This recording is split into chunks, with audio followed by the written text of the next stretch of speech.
Republican Congresswoman Nicole Malliotakis, whose district has been dealing with the flood of migrants firsthand, joins me now to discuss.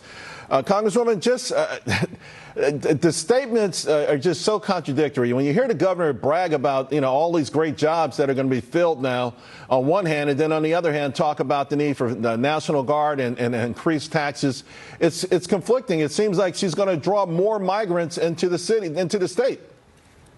That's exactly right. And I want people to recognize what's happening here. Both the president and our governor are saying they want to allow the military to come in to not stop the flow. They're not going to actually secure the border and stop people from coming in illegally. What they're doing is to help push paper, to process paperwork, only encouraging more people to come. And the issue is, if she wants workers, we have a bunch of people who have applied to come to this country legally. They want an opportunity to work in the United States, just like my parents came as immigrants and so many others did in our state. But you're not going after those legal immigrants who want to apply for jobs. You're not expediting their work authorization. I have somebody right now who is authorized to work in the United States. However, that authorization just ended, and they're being told they got to wait 16 months in order to get extension. Meanwhile, they're helping these individuals who crossed our border illegally first. They are putting them at the front of the line and working backwards. Really unfair to the people who have been waiting years and doing everything right.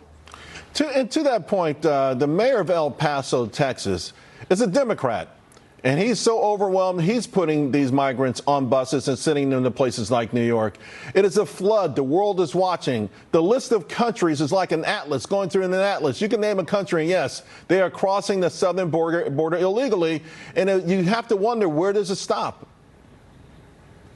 Yeah, I mean, I participated last week in a committee hearing for the for the Homeland Security Committee, and they told us straight out that there is no vetting, right? There's hardly any vetting. Think about it. If somebody's coming from Iran, if they're coming from communist China, if they're coming from Venezuela, we don't really have great cooperation with those countries that they're going to give us the information on whether these people are criminals or not. So we don't know who they are necessarily. And then you have the gotaways, right? 1.7 million. The bottom line here is this can all end today.